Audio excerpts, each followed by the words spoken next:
Okay, so I'm calling the meeting, the August meeting of the Erie Environmental Advisory Council to order. So we have the roll call. John Campbell. Here. Bob Howden. Here. Aaron Kerr. Here. Sister Pat and Sherry Mason both are excused. Matt Puz and myself, Freda Tepfer. Okay, can I have a motion to approve the July minutes unless there are any comments about the minutes? Any additions or anything? I'll make a motion to accept the minutes as presented. And a second? I'll second. Thank you. Public comment. Do we have any public comment from people present?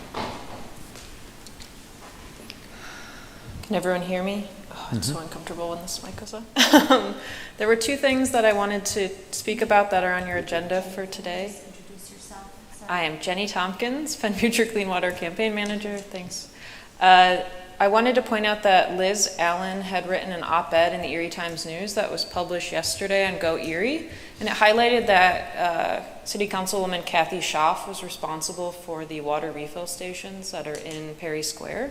So I thought I'd recommend that you all connect with her because she'd be a great ally for the single-use plastics work that you discussed at your last meeting, including finding ways to reduce water bottle use at events. So I just wanted to highlight that that was cited in that article. I hadn't known her connection to that advocacy before. The second element of this is the Marcellus Shale Coalition, which is coming up September 24th through the 26th. It came to my attention that that conference is being held in Erie for a second year in a row after being pushed out of Pittsburgh by a lot of diligent advocates. I have done quite a few primer talking points on the Marcellus Shale Coalition and the impacts of hydrofracking and unconventional oil and gas in Pennsylvania. I don't need to go into all of the specifics today, but I did want to let you know that after some advocacy, Mayor Schember, who's with us today, agreed not to speak at or attend that conference in support of all the climate resilience and greenhouse gas mitigation work that's gone on in the city over the last few years. Might be a great opportunity for the EAC to thank Mayor Schember for that opportunity and maybe express why holding that conference in Erie may be a concern to the folks who are advocating and advising on climate action. I also would recommend that you let Councilwoman Jasmine Flores as your liaison know about that development and that the conference is coming to town, and it may also be an opportunity to engage City Council in committing to the work that you all are doing and acknowledging that progress. I think that's it. I have to head out for an event in just a little bit, but I just wanted to make sure that you all knew that how that work was connected. Some of the advocacy I've been doing is connected to your prior meetings. All right, thanks. Okay. Is there anybody, do we have anybody on this? We don't have Zoom today, right, Jackie? No. Okay. So so I see a couple people in the audience. Do any of you have any comments to add? I'm fine right now. Well, this is it. I'm here to answer any questions. Oh, is that Dave? Yes. Oh, thank you so much for coming. Well, you're quite welcome. I didn't recognize you. Sometimes I don't recognize myself. Okay. Well, great. Okay. So, old business. All right. I will start the report on the meetings with various government groups by confessing that I have yet to do mine, but I will commit to doing them in September. I think that there will be, I think I have more things to kind of in my head about the things with the climate action and the Marcellus Shale and whatever that would be suitable to talk about with the MTA and City Council. Nevertheless, I haven't done it yet. Has anybody else done theirs? I reached out to Jake Welsh with the zoning office to set up the time I can go in front of the Planning Commission. It will be not this month, September, the September Planning Commission, and I'll just present about our group and probably tie it in with my planning background, but it's kind of my Do plan. they just meet once a month, or do they have two? Once a month. Yeah. Okay, great.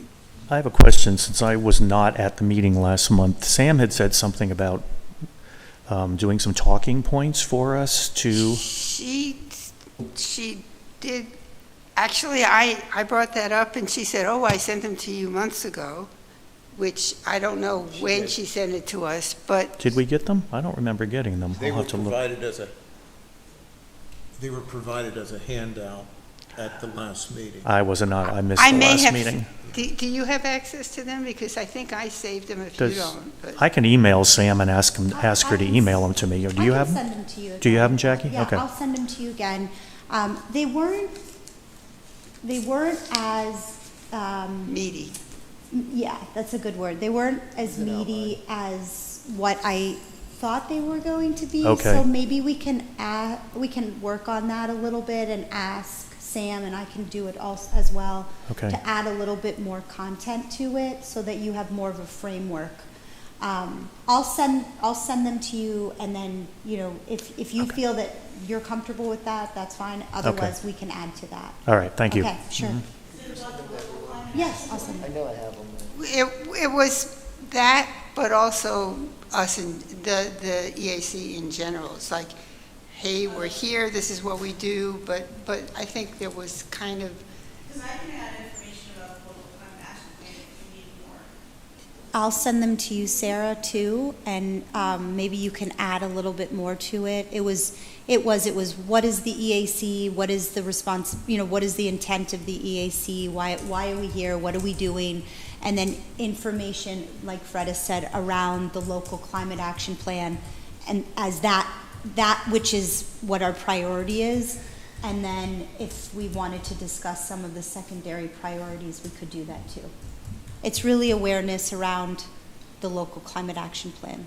Okay, I'll go over Sure, I'll send it to you. okay, anybody else? Yeah. I met with Craig Palmer of Waterworks and had a very productive and encouraging meeting with Waterworks, and I think they're eager to learn more about the climate action plan, and I think they would even be happy to come to one of our meetings. Right. You didn't go to their board meeting, you just talked to him? No, I was directed to talk to him because he's the CEO, and Right. the head of the board said that he's the go-to person for us to coordinate with. The reason why I like to go to boards is sometimes boards may pick up on things that the CEO doesn't always pick up on, and the board can kind of prod the CEO in that direction. Just saying. That's my personal thing, but, and Aaron's smiling. No, because I deal with the board all the time. It's not always fun. Okay, so that's great that you did that. Yeah, I've talked to them quite a bit in conjunction with the plantings work, and we did talk about the water bottle thing. How about, so I guess you're not there yet? Or- No, because I was waiting to find out about the talking points, plus the fact that I also have a conflict at the time that I'm supposed to be doing the Historical Review Commission, and they meet on Monday mornings and I work on Monday mornings, so we're gonna have to figure out something around that. I haven't yet, but I'm planning to, like you, in September. It's going to be wonderful. September's right around the corner. 12:30. Yeah. Could be a little tight. Thank you. Well, I know the EMTA meets at the end of the month, and the city council has 2 meetings, and I don't usually make the morning meetings, we'll see. Anyway, okay, well, that's good to know. I'm not sure what Pat and Sam have done, if they have done anything, but we'll hear from them. So on C, is there a presentation, or are we going to have a discussion, Jackie? Are you referencing B? The B? B, Local yeah. Climate Action Program? No, I was going to give you a quick update with possibly Mike Campbell. I'm sorry for sitting back here, but I'm keeping That's the okay. computer. About an hour ago, Mike and I sat with the two students that are part of the program, and Peter Buck, I believe it was Peter Buck. He is the program lead from Penn State Local Climate Action Program. And we were introduced to the students that are going to be working on this project. And Peter gave us a schedule. Gave us a schedule as to what the students will be doing in the first couple weeks, which is really acclimating them to all of the policy and historical background, going way back with climate change, really giving them a good foundation. And then from there, they're going to start pulling the data, working with us, and let me back up for a moment.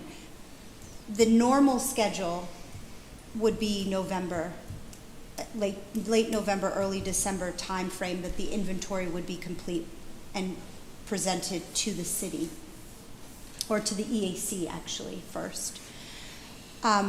We brought up the fact that we already have an inventory and that there was a potential to tailor this project a little bit so that we could be a bit more aggressive and start working on the planning component of the project faster.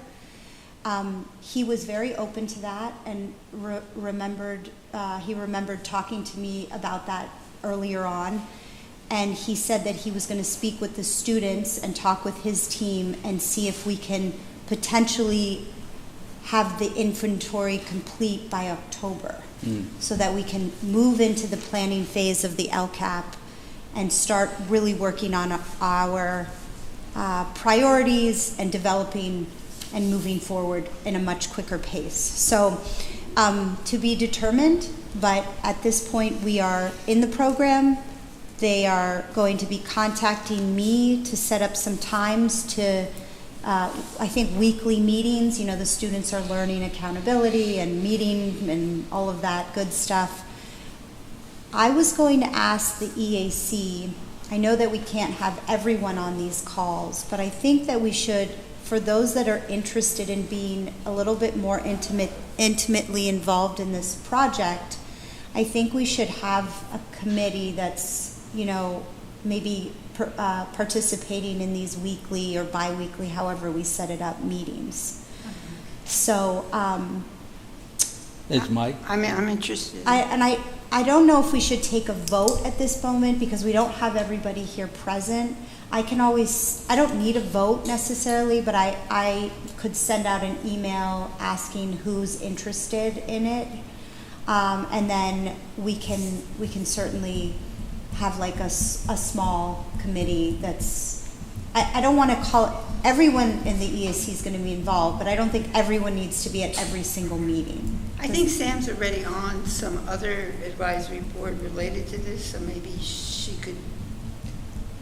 Personally, I think we should have more different people involved in this part. I'm just throwing this out here. Did you say Mike was with you? Mike, I invited Mike to come to this meeting today. I wanted a few people there, and Mike was able to. And actually, I think, Mike, you're a really great fit because you've done this model at Mercyhurst. Sure. And so you're so familiar after your introduction to the students that I would be happy to have you on board. Count me in. I'm Okay. happy to continue. We might just need Mike to. Yeah. Yeah, that's true, Mike. I mean, if we just. And he could reach out to us if he has. And that might be better to only have maybe one person right now, and then we can pull in the EAC at different touch points along the way. If that's what you would prefer, that's Well, fine. I just think, and then if we want to, if you send out that email, if we want to, we can join you. Yeah. I mean, but I think Mike being part of it is a good start at least. I had some. Did you look like you had a question, or you were just clicking? So there's a document that was in the stuff you sent us on Monday, and it's the City of Erie GHG Emissions Inventory by Johnston and Edward Smith. So have we seen that before, or is that new? Because there was a lot of stuff about transportation, and I don't know if I remembered seeing that before. So was it the final document? It was in the packet that you sent us. It was the final document that the first project of the LCAP that they prepared. Okay. That, as far as I know, and Sarah, you had not seen that before. That was their final report. Okay, so the reason why I want to mention that is because, and with Mike here, so transportation was not inventoried, was that right, in the original, that there? As far as I know, we never got the national fuel inventory, and we never got the rail. Thank you. Right. Rail. So does the greenhouse gas inventory around transportation address industrial or single, it does, okay. So where I was going is, having looked at that and having looked at some of the graphs and charts, we have, for example, a proposal further along than a proposal, but there is a project underway in Erie that proposes to bring vehicles in from 450 miles away and then to move them to Indiana afterwards. And that's an example to me of where I would like to see some kind of modeling of what something like that does in terms of greenhouse gas. Because, that's a real thing. It's out there. People have talked about it. It's not like imaginary. If I may, if you're asking, do the students, if there's something speculative out there? It's not speculative. I mean, the Department of Energy is proposing to loan them $182 million, but I'm saying that project doesn't have to be that specific project, but there is a project of that magnitude of vehicles coming into and leaving the city, and how that could impact greenhouse gases, that we have an example. It could be modeled. In working with the students the first time, they gathered existing data. So even though we did the project in 2023, we were gathering 2019 data. So that's one reason that we still started with the data first, to update it, but not just to get what's missing. So I don't know if the students have it in their ability within 2 months to gather data on a project that hasn't happened yet. They're gathering baseline data that already exists. So that the city can develop a local climate action plan, which has our priorities of concerns for the city and our environmental goals and sustainability goals and climate resiliency goals, and we can enact policy. We're not at the point where we can set up specific projects yet. We're trying to create an overall plan of guidance of policy and direction of priorities for the city at this level right now. We're still at the very beginning phases of developing a plan, and then future projects will be identified as we move farther along. Well, this isn't a project. I can't. Freda, I don't mean to interrupt you, but I just want you to understand from what I heard, and Mike, please chime in. They have a model that they use to gather the greenhouse gas inventory. And that's all we get? It's a model. I don't know what that model looks like, but they have their methodology already in place. And I'm not sure that we're going to be able, in 2 months, and with students, to be able to have outliers or projections or that kind of, I think they're getting a baseline, like Sarah says, baseline information. Now, Mike, you've worked on this kind of thing before, so I defer to you. What I will do to address your concern, which I think is an important one, is inquire as to the extent to which they evaluate transportation by various sectors in the community, industry, personal vehicles, rail, commercial transportation, and encourage them to break it down so that we can see the relative importance of transport emissions in the various sectors. My shoot from the hip guess is those hundreds of thousands of automobiles with single drivers on the road 3, 4, 5 times a day are going to be a larger source of emissions than trucks for one industry. But we need data in order to answer that question. Right. And I'll ask them to, Right. if they can, to include that so that we could evaluate its possible importance. The other thing in terms of transportation was to evaluate, this is why I'm concerned that all we get is what they already have in terms of their model. I mean, we're building a climate action plan based on a model that is off the shelf. And plus you want to accelerate their time frame. Is this not important enough for us to be doing this in a way that's more tailored or more sophisticated, I guess? But the other thing that I brought up in the past was to have somehow to model, and I keep throwing out the term model because I don't do it. I just know the people who do modeling, they can model almost anything. But to model what is the change in residential contribution to pollution if we have a robust public transit system, one that has an increased density of service and an increased frequency of service such that people actually want to use it. And I don't hear that that's being done or looked at either by EMTA or this entity. I mean, I think it's great that we're using this resource, but it seems like it's kind of a Chevrolet when maybe we need an Oldsmobile. But we don't know what we need. That's the point of writing a baseline plan. We don't have any plan in place. We don't have policies.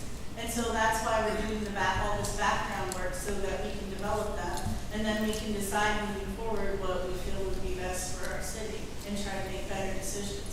You have to do the background work to be able to make your decisions. So is this project that they're doing, is this the plan, or do we get to go get a grant to get them? They're doing the greenhouse gas inventory data, and then we have to develop a plan. It's a process. It'll probably take 2 years to develop a plan. That's why Jackie's hoping we can get started a little sooner. Maybe we can do it in 6 months because we have been working on it for a whole year already. Well, and there's a lot of people, including Mike and others, who have a lot of data already, and we need the action. We have plenty of data. We need the action. It needs compiled. It needs to. I'm not denying that. I'm just saying, emphasis on action, climate action, down the road. But we need action. It's a plan for action. Right. It's an action plan. So we still have to have the plan part and then do the action. Yeah. And just to note, even if we don't have a plan in place, the EAC can still move forward with whatever priorities they would like to see happen. Exactly. Just because we don't have the local climate action plan and this board sets forth certain actions, that is certainly your decision. There were certain funding opportunities that maybe, they were just too short turnaround for us to respond to, I think, with what we had, but it would be nice if, so you're saying even if we don't have the plan, we can still look at some of those funding opportunities? The Well, grants and stuff? no, I'm saying that, not about funding, but I guess you could bring that in as well. I'm saying that even if you don't have a plan complete, the Environmental Advisory Council can put into action certain things that they feel are priority. And you can always request the city to look at specific funding opportunities if you become aware of any. I mean, you can forward them to Jackie, she can send them to the public works folks or herself, or, you know, but the city has to agree, all the administration, which funding sources we are going to go after. But you can always bring funding opportunities to their attention with ideas. Right. 'Cause some of the ones I became aware of were such short turnaround that, One of the things that Peter Buck from Penn State mentioned is that during this 3-week foundational part that the students go through, they read the Paris Agreement, they read through, he's mentioned, I don't know, at least 10 local, national, and international policies, more, I guess, local and or state and national policies to make sure that the students understand and are able to align with those priorities, so that when they write their final document or report, that is intentional for funding, to be able to align Erie with those national priorities. So he did speak to that. And that could happen before a LCAP is done. You know, they're vetting through those and aligning Erie for that.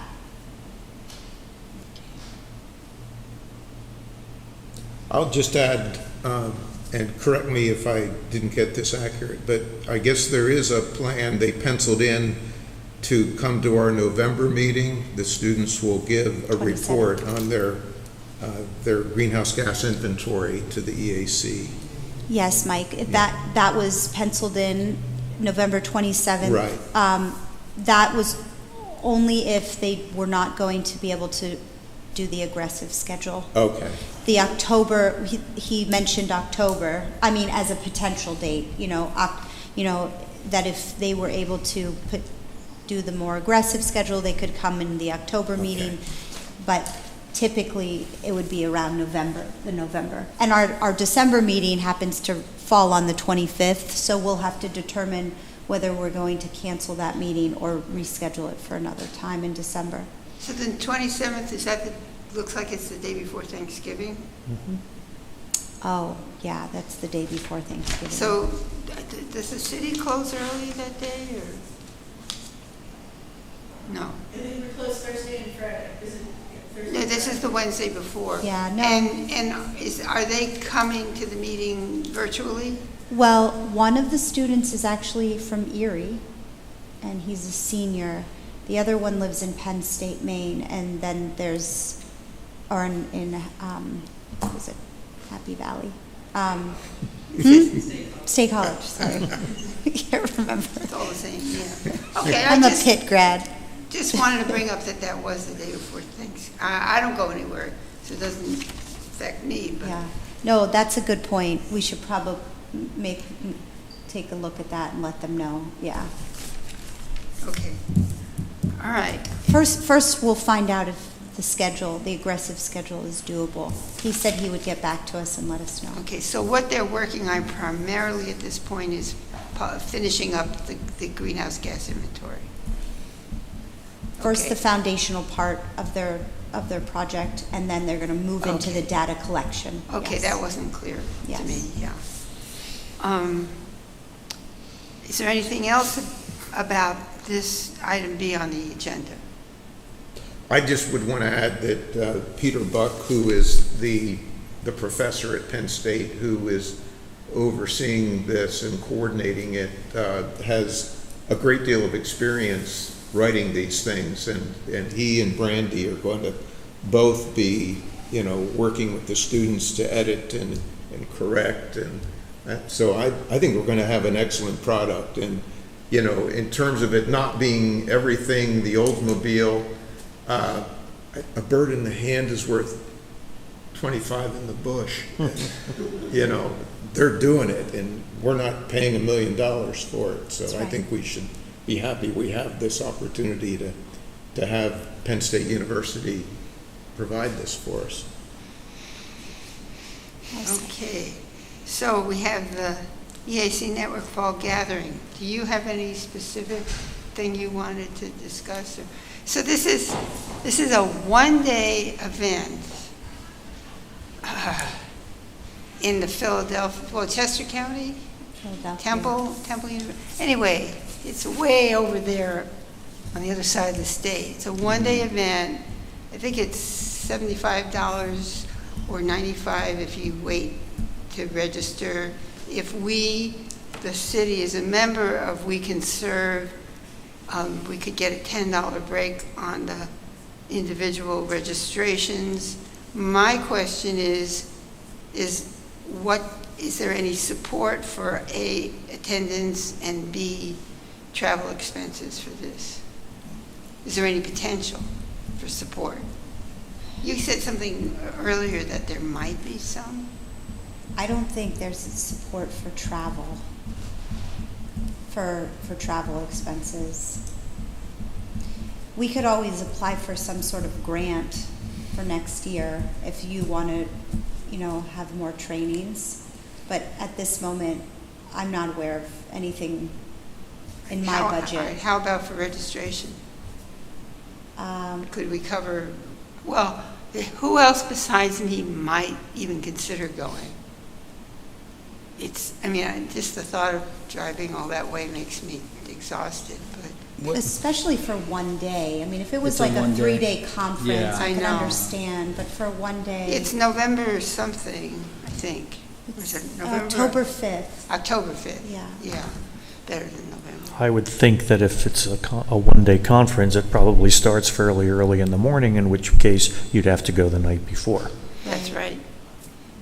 And you couldn't get home that night either. Right, and exactly. Unless you're going to plan on getting home at 2 o'clock in the morning or something like No, that. I don't do So that anymore. I think it's, because of where it's located, it's kind of impractical. So there's no virtual participation No, option? They had one of those already. Okay. They had one in the spring. Mm-hmm.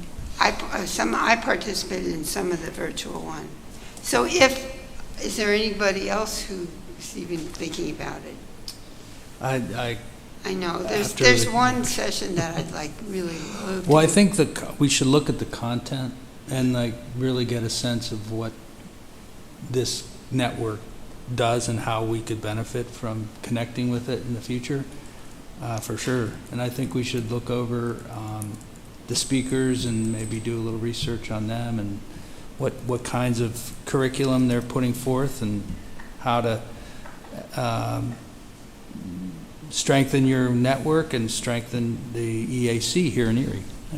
We can find out some things just by being online, perhaps. If we see something on the agenda that strikes our fancy, I'm wondering whether we could get PowerPoints or copies Yeah. or whatever they're doing that we could look at rather than, having to attend.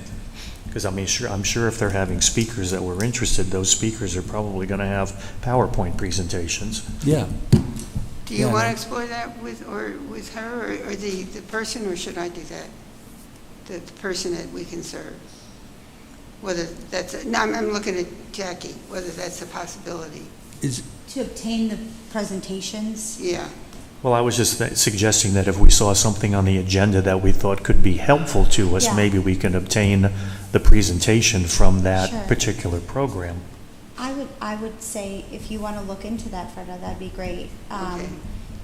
I have kind I of- would hope that they would be at least apt to sharing some information with us, since we are all the way on the other side of Pennsylvania, and it's far for us. It'd be different if it was in the middle of the state, but it's an 8-hour drive. Right. Right. So- So I will repeat, though, if I do decide to go, is there potential for me to get help deferring the cost of the registration? The answer is no, not at this time, unless we become a member of We Can Serve PA. I can look for it and I'll see if I can find anything.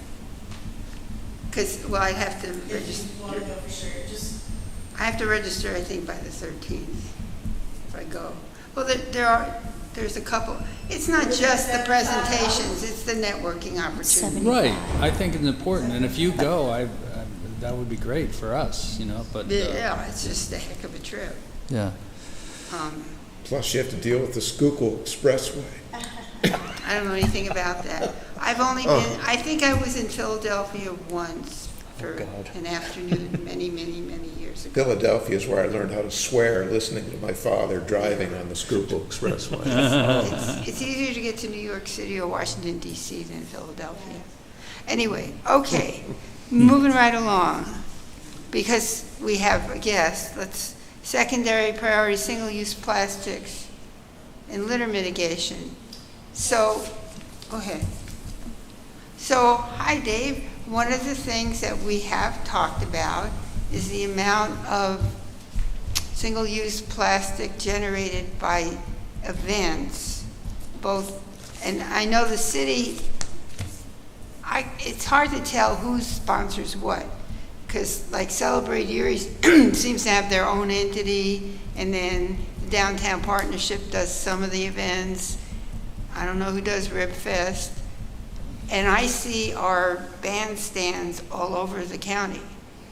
That is correct. That is correct. So, we've been talking about how to reduce single-use plastics, the contribution to single-use plastics at events. And apparently the port has now, at Liberty Park, 3 water bottle filling stations, which is pretty good for 8 Great Tuesdays. They don't leave them up all winter. I think the one we have in the park can survive the winter. But, one of the things that I had talked about with the Downtown Partnership when they did their study was if we could have some vest pocket parks. If we did, we could have water bottle filling stations around downtown. But I know you had some concerns about, people have said, well, people generate income by selling water, but we're trying to reduce that waste stream. Anyway, do you want?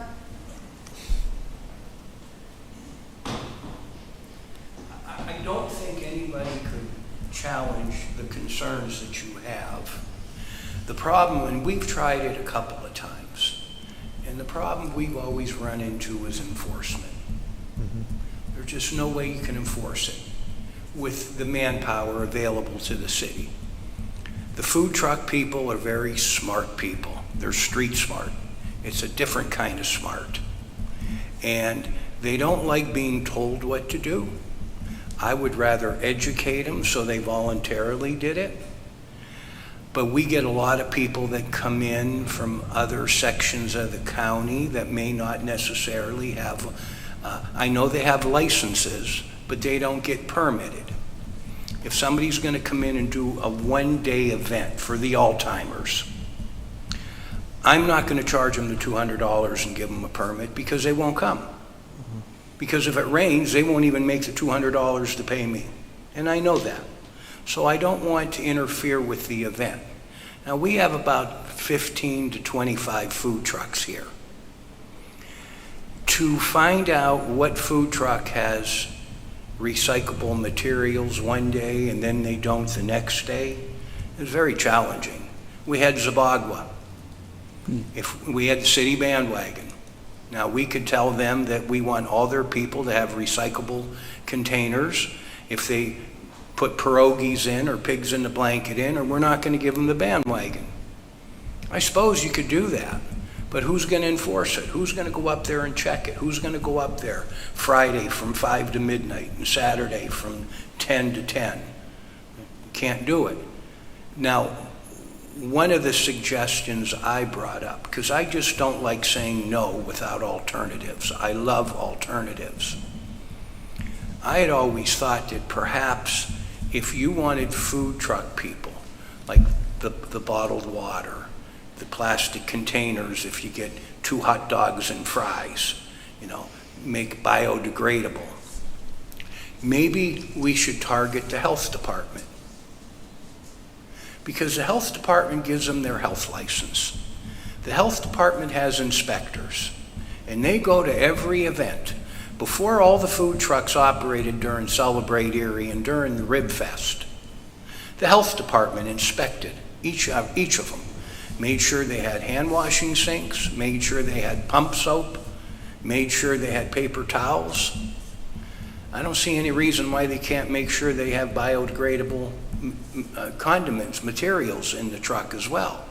This way, instead of just targeting the city, when the city gets inundated by outside vendors coming in for the Jazz and Blues Festival and for others, they would be under the same restraints as the city people.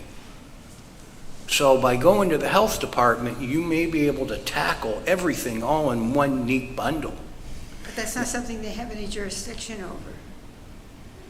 We talked about that, and we were wondering, well, they wouldn't see single-use plastic, for example, as a human health threat, but it's certainly a human health threat and a threat to the environmental health. Then let them go on the books by denying your request. I don't see,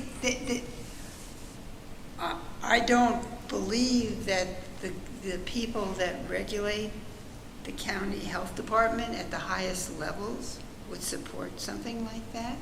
I don't think it's appropriate to ask people to go outside their mission. But there's two different things. There's the food containers and there's the water bottles. So for 7 years, I've been talking about water bottle filling stations. I was at an event, a major folk festival in Newport, Rhode Island, where they had those. They had like 5 of those, and you could fill 5 water bottles at each one. And they were distributed around the festival. I don't know whether you could buy water in a plastic bottle anywhere, but I think that's the waste stream that would be easiest to tackle. And I know that Sam Mason has a scheme she wants to work on with food containers. She's focused on food trucks and restaurants, but I'm more interested personally, and I don't represent everybody on here, but I'm interested in the water bottles because I think it's doable. Anything is possible. They just come with different degrees of difficulty. But you're right, everything is possible. I don't, we're doing people a favor. Do they pay to use the bandstand? They do. Well, that's good to know. Oh, I charge them heavily. Okay, because I saw it at the Greek Festival, too. They pay. St. Paul's pays. Zabagua pays.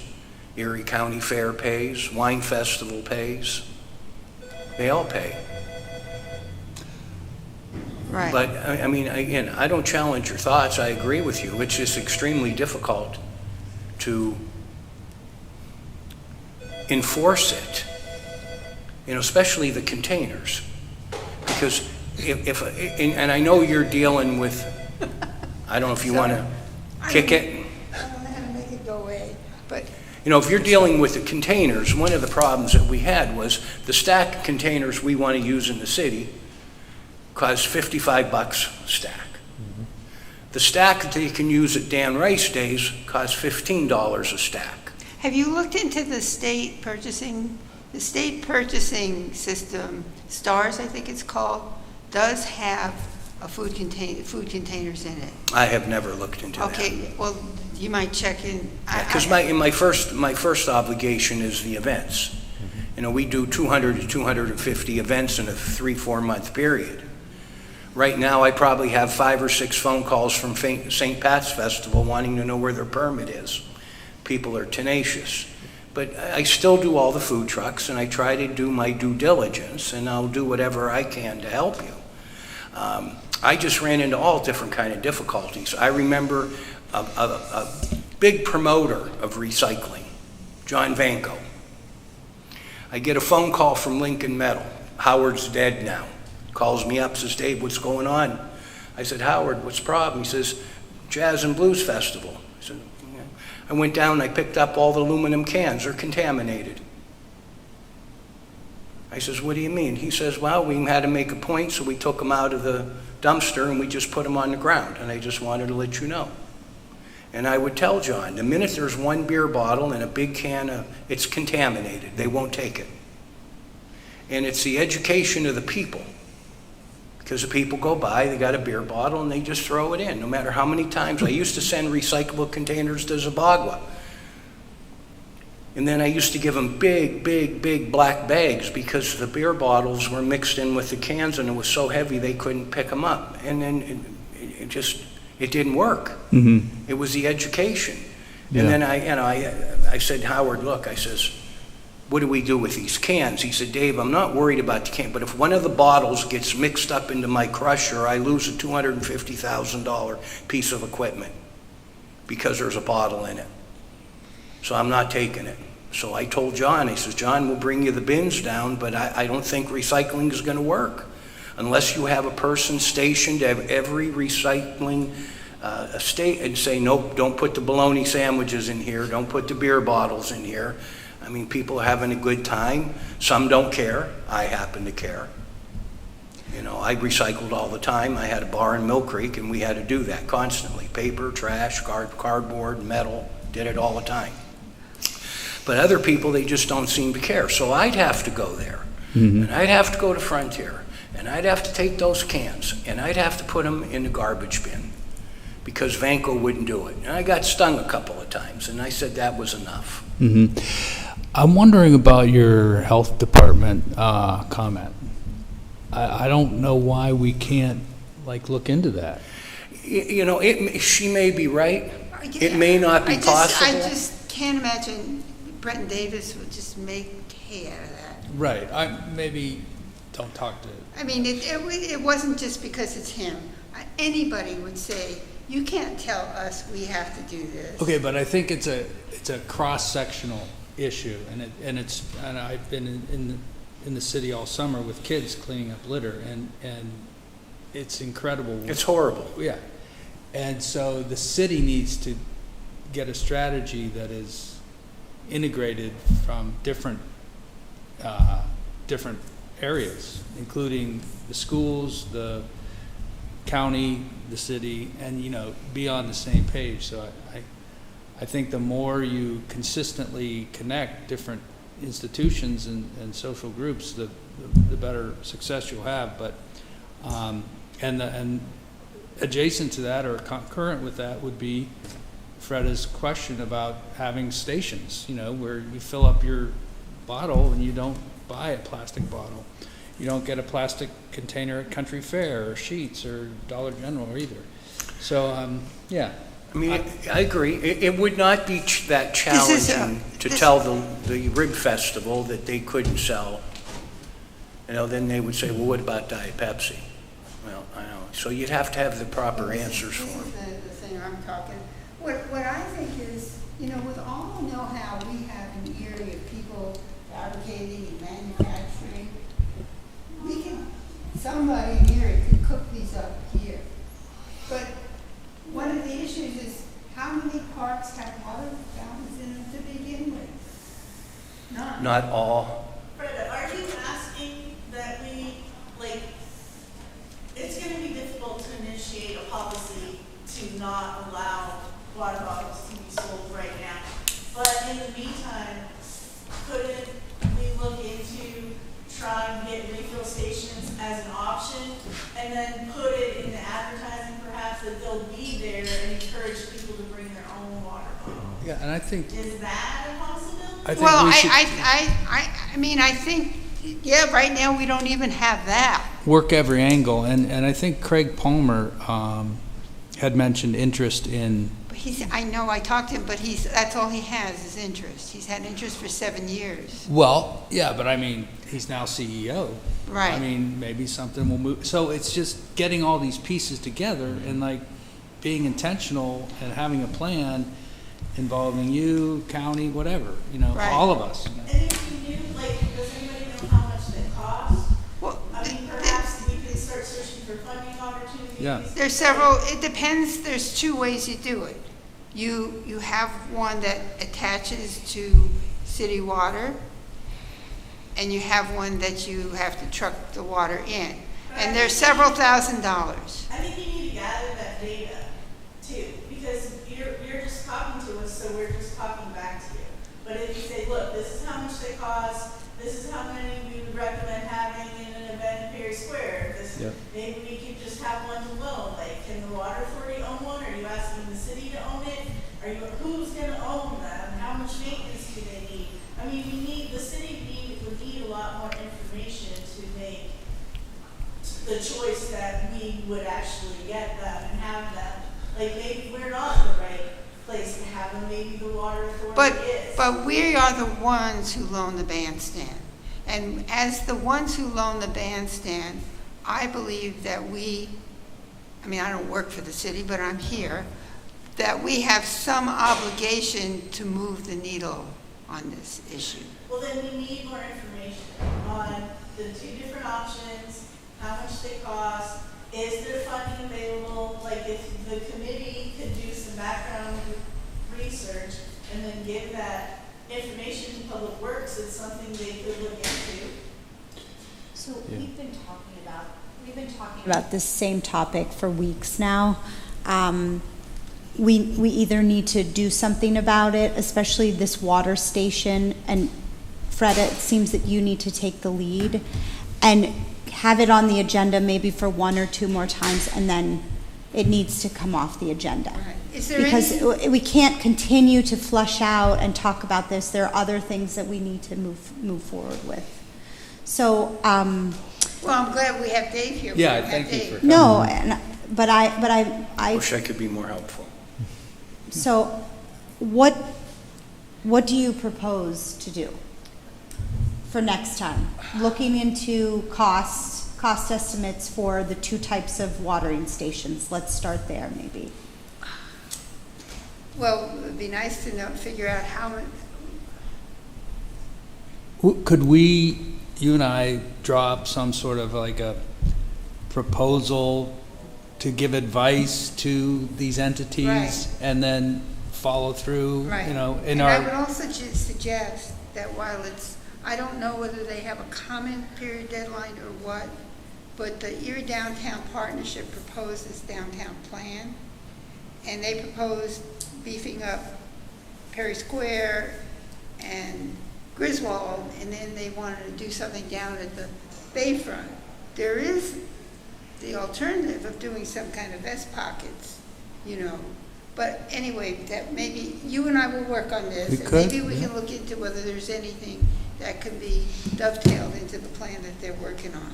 sure, or Okay, just all right, so provide we'll work advice. on- We're the advisory council, so we're providing advice and like Right. following up and helping with the But best we I can. would like to focus specifically on the water bottles, and because Sam seems to have something going with the food containers.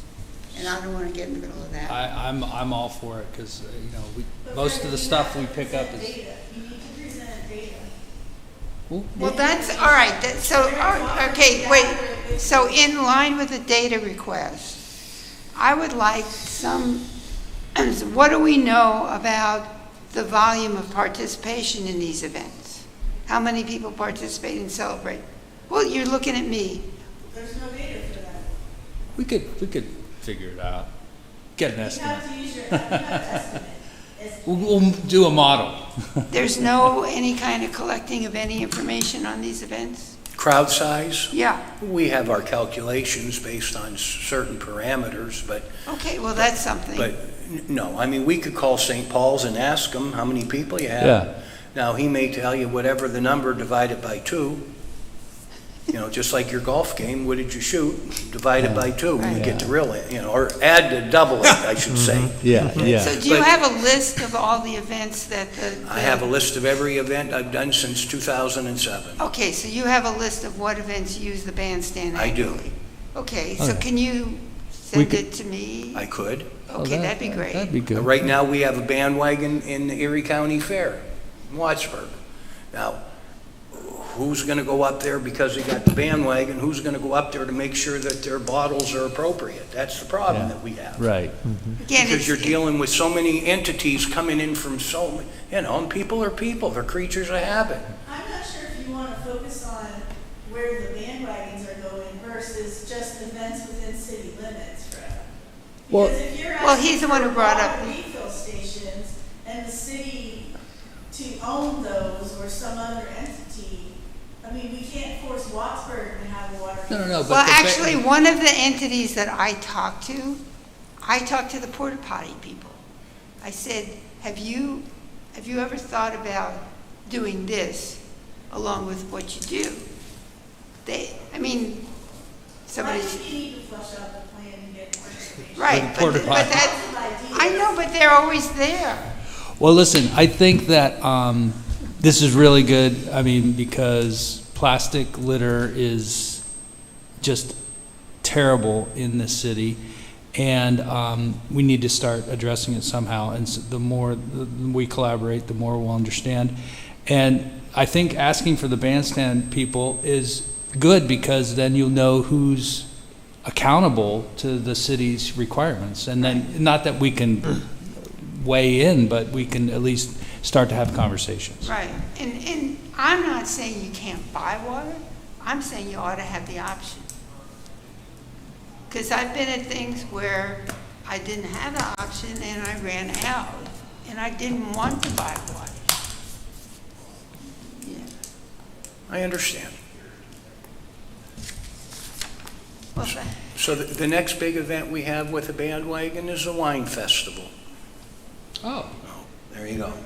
So, go in there and they won't use plastic cups, will they? Yeah, it's too bad, like I said, it would be much easier if you could get people to partner with you, like the health department. Yeah. They could take care of your plates, your spoons, your forks, and your cups. I would just ask them, and if they say no, you got it on record. Now, maybe they will. Maybe they say we don't want to get involved. well, But- maybe give them a cut of how much you get for the. But it might bandstand. surprise you. They may say, let me think about it. Right, I think Maybe to you talk will, to somebody there. I don't think it hurts to talk. Yeah. No, and then when they do their inspections every day, when they do their inspections, they want to see their cups, they want to see this, they want to see that. That's not bio, you can't use that and you can't use this. Well, according to Sherry, if you're not composting, it doesn't matter, because if you have a compostable container going into the landfill, it's still going to produce methane. So, But it is made out of renewable waste, and plastic is not a But- renewable resource. okay. Plastic is not. but Yeah. So there's that's why degrees, I'm focused on the water bottles. degrees personally. of goodness. We're talking philosophy here. Yeah. There are degrees of the good, and we got to go Well, for as one of my former colleagues at the Snohomish County Solid Waste Management Department said, recycling in itself is not a virtue, only if there's a market for it. Same thing with a compostable container. But we're moving the needle, and that's what we need to do. I went golfing in Harbor Creek a little while back, and I noticed the amount of bottles, cans, filled. Some of them were dumped near the, and then a little longer after that, I went golfing in New York. And no bottles, not one. Cleaner in hell, nothing. They have a And I bottle, asked the guy, they have a deposit.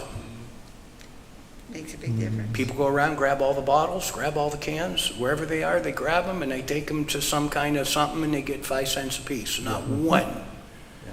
And I could imagine if there were bottles at Roger Young or Bayview, and I said 10 cents a bottle, come and get them, you wouldn't have to worry about cleaning that park up. I don't But that's think for another day, perhaps. people in Pennsylvania don't like to be told what to do. No, either do food vendors. But we can start. There's always a beginning. Always a beginning. It just has to originate from an idea. And that's why you guys are here. Well, thank you so much for coming. You're quite welcome. Call me anytime. Okay, thanks, Dave. Still like to see the whole list of places it I will goes. get you that. I will give it to her, and then she can give it to you all. Yeah. Okay, All right? thank you. Thank you. It's common knowledge. You have the right to it. So I'll give How you- much, is it, do you always charge the same, or it depends? No.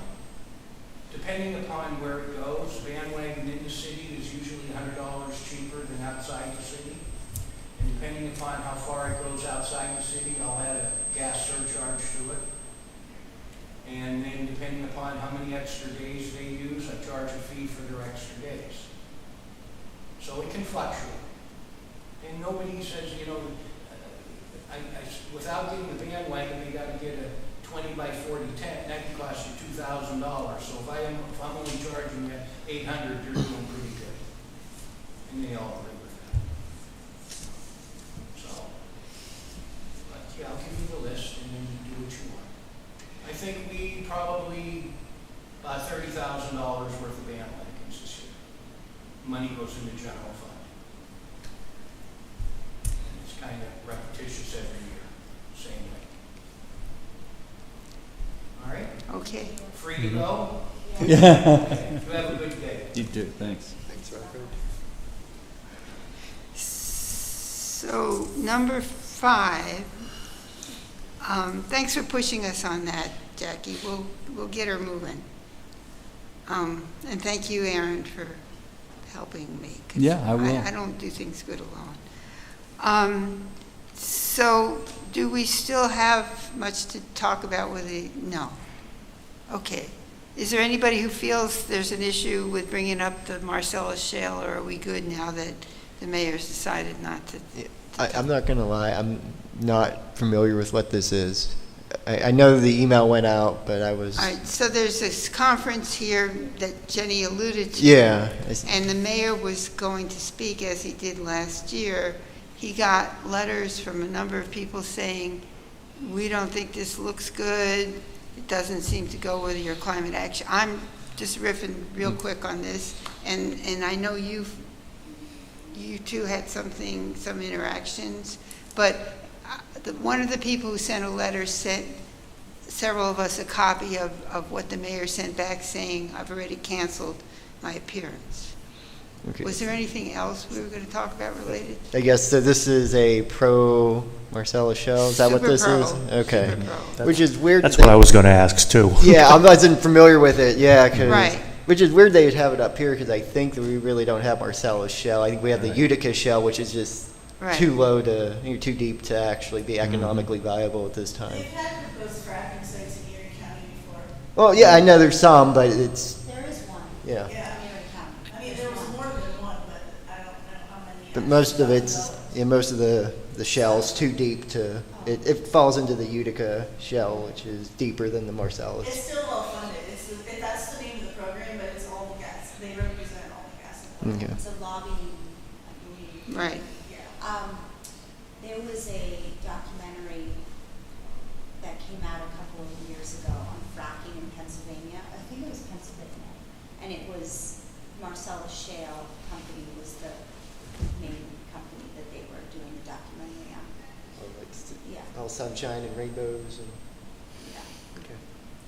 But if you take a look at the link, look at the link that I provided for you in the email that I sent out with the agenda, and then the Yale study that actually Jenny provided, it gives you a little bit more context.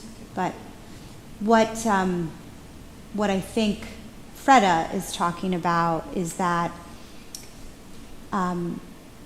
the city, the administration has really been a great supporter of the very things that this board and many other people who support environmental concerns and climate change priorities, they've been in support of that.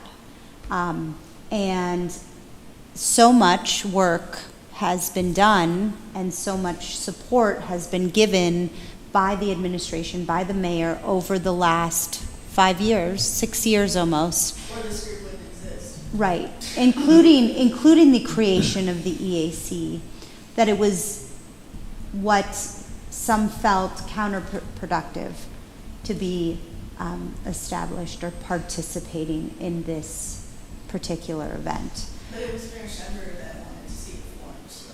Yes, and so Jenny has explained to me that this conference came to Pittsburgh, I believe, last year and was met with great protest and basically booed out of the city.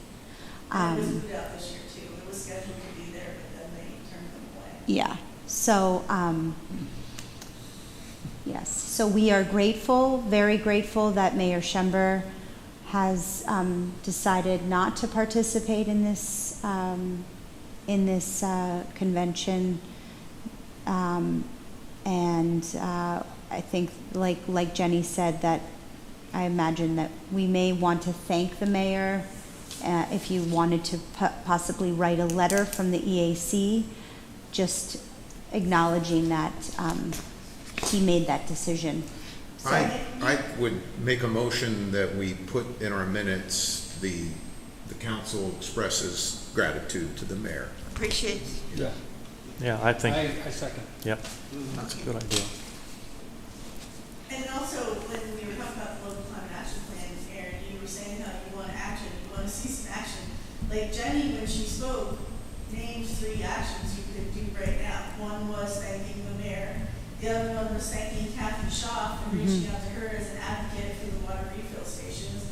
And then the third was reaching out to Jasmine Flores and letting her know as well. I mean, so like Jackie said, just because the local climate action plan isn't completed, there's still small action steps the EAC can be doing every month, Right. which I know you are. Well, I'm going to be trying to meet with council this month, so I can look at those 2 things. And Jackie, Kathy and I have both been advocating for the water bottle filling station for a long time. Right, but I mean, it's still.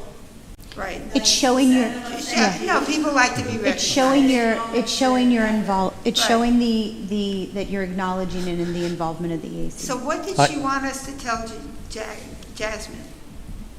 To let her know about the conference and that the mayor is no longer speaking, Okay, I can do that. or to make her aware of the conference happening. Right. Yeah, I see everybody's packing up, but I just wanted to do one more thing. We have to get out of here, though. So. Right, this is going to take a second. So you're really good at getting the minutes. Freda, I'm sorry, but Bob had something Oh, I'm that sorry, he wanted Bob. to talk about. I was going to say, based on the comments that was earlier, that maybe we should also put in the minutes a thank you to Councilwoman Schaaf for her efforts on behalf of getting the water refill station installed in Perry Square. Sure. Second it. All those Bob. in favor? All those in favor? Aye? Aye. Okay, And All we'll right. take that Bob. as a vote for both motions. right. Okay. Bob, Okay. would you be agreeable to writing on behalf of the EAC an email to Councilperson Schaaf, just to let her know that we, Sure. Okay. Yeah, I can do that. Okay, that'd be great. so you're really good at getting the minutes out early. I mean, early, promptly, which is much appreciated. So we meet on the 4th Wednesday. If people have anything that they want to put on the agenda, if they could get it to me by the end of week 2, I will make sure that I get an email to Jackie by the beginning of week 3 to give her plenty of time to get anything for the agenda that's needed. Is that okay? Yeah, and I think as we started the engines here, we're just getting things in a routine and consistent, and I thank you for, your patience, and, sometimes I'm late, and sometimes I don't read the minutes until I get here, and so, but we're getting in a rhythm, so. Right. I've been very busy, and I'm sure Jackie's been busy as well, so. Right. I'm just trying to get things out to Jackie early enough so that she can get an agenda out. Yeah, and then we can have a more and more productive meetings. I thought this meeting was very productive. Right. Okay, We need a motion to adjourn. So moved. Second. okay, thank you.